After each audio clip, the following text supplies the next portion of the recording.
And now we're on page 3 out of 4 of our review exam, which is basically an exam from a year or two ago. So this first equation we need to solve is a radical equation. And what we want to do is get the radical all by itself on one side. So add x to both sides. So we get radical 6x plus 19 equals x plus 2. We just added x to both sides. Now, here's what we do. We square both sides. When you square both sides, the square root, the radical, and the square cancel each other out. So we just get 6x plus 19 equals, and then on this side, when we square the whole side, we have to FOIL it out. So x squared plus 4x plus 4. If you x plus 2 times x plus 2 gives you x squared plus 4x plus 4. So I want to get 0 now on one side. I want to get 0 on the left. So I'm going to subtract 6x from both sides. And I'm also going to subtract 19 from both sides. All in one step. So that gives me 0 on the left. And an x squared minus 2x minus 15. All right, so now we need to solve this quadratic. Hopefully, we don't have to use the quadratic formula. Hopefully, we can factor this. Let's see. Let's try it. All right, I need a plus and a minus to multiply to give me the negative 15. And the two numbers I multiply have to add to negative 2. So I think 5 and 3 would work as long as the 5 is negative.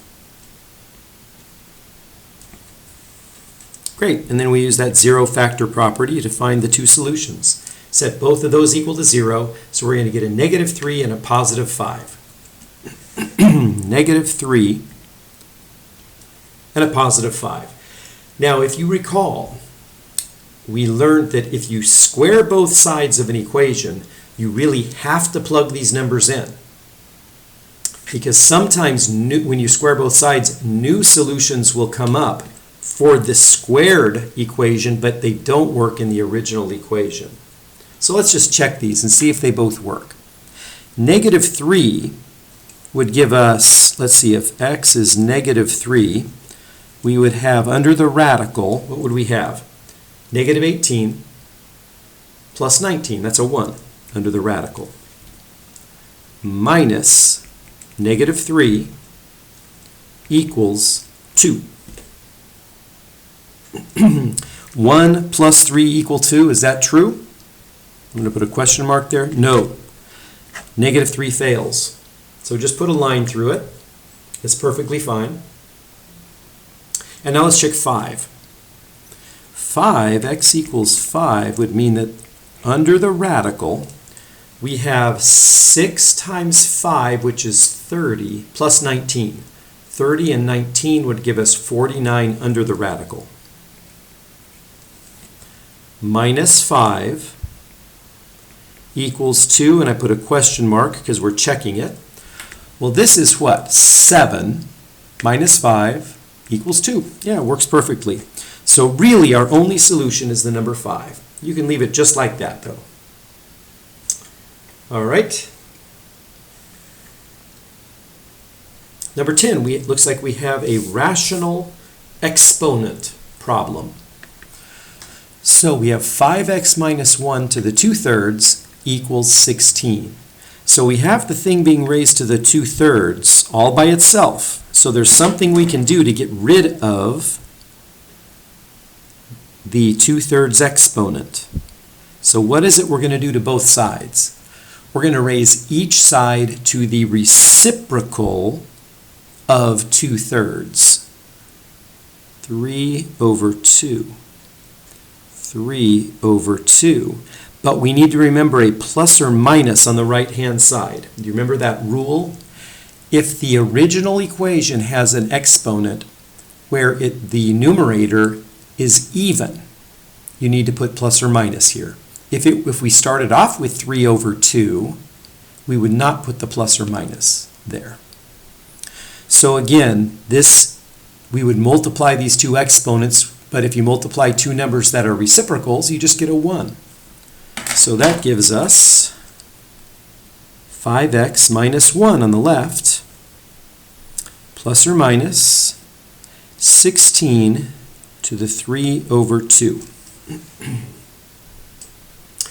Okay, so I think what I want to do right now is simplify this before we add 1 and divide by 5. Let's find out what 16 to the 3 over 2 is. All right, we'll leave the plus or minus, but note, I'll say, or this is our scratch paper, 16 to the 3 over 2 is equal to, remember the top part is the exponent and you treat the bottom part like a root. So a root, square root of 16 raised to the third power. You don't have to write the 2 there on a radical, it's an implied square root. So the 3 is the exponent, the 2 is the root. So that's equal to, radical 16 is simply 4, so that's 4 to the third, which is 64. So we can rewrite this as 5x minus 1 equals plus or minus 64. Now let's add 1 to both sides. Ooh, this will be interesting. 5x equals, don't just change that to a 65 or a 63. It is 1 plus or minus 64. Right? We're adding 1 to a plus and we're adding 1 to a minus. And now we can go ahead and divide by 5. So this is our answer, but it's not the correct way to write it. We can simplify this. So our two solutions are, I'm going to write them way over here where we have room. 1 plus 64 over 5. And the other solution would be 1 minus 64 over 5. So we can see that this is 65 over 5, which is 13. So that's one of our solutions. And this would be negative 63 over 5, which can't be reduced or simplified. So these are the two equations, the two solutions.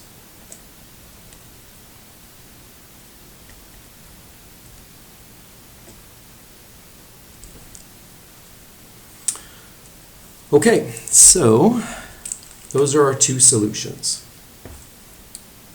The last problem in this page of our practice exam is an inequality. And we're going to write the solution in two different ways. We're going to write the interval here, and we're going to shade it on the number line here. So remember what we want. We want to get an x all by itself, preferably on the left-hand side, and some number on the right-hand side.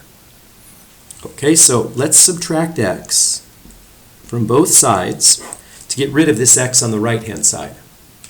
And we get negative 5x minus 11 is greater or equal 11. So now we add 11 to both sides, and that's negative 5x greater or equal 22. Now divide both sides by negative 5, and remember what? Say it to yourself. What do we do? What do we have to remember when we divide both sides by negative 5, by any negative number? Multiply or divide by a negative number. We have to reverse the inequality. So the greater than or equal becomes less than or equal. And we get x on the left and negative 22 over 5 on the right. So that's essentially our answer, but we're not going to write it that way. This means all numbers less than or equal to negative 22 over 5, or all numbers that are either equal to negative 22 over 5 or to the left on the number line. So let me do the number line first. I did a solid circle because we have the equals sign. Let's call that negative 22 over 5. And now everything to the left as well. So remember, negative infinity's out there, positive infinity's out there. So our interval is going to be this, from this shaded region, will be negative infinity up to negative 22.5 with a square bracket on this negative 22.5. Negative infinity, comma, negative 22 over 5. Oops, with a square bracket on the right-hand side. All right, we have one more page on our practice test.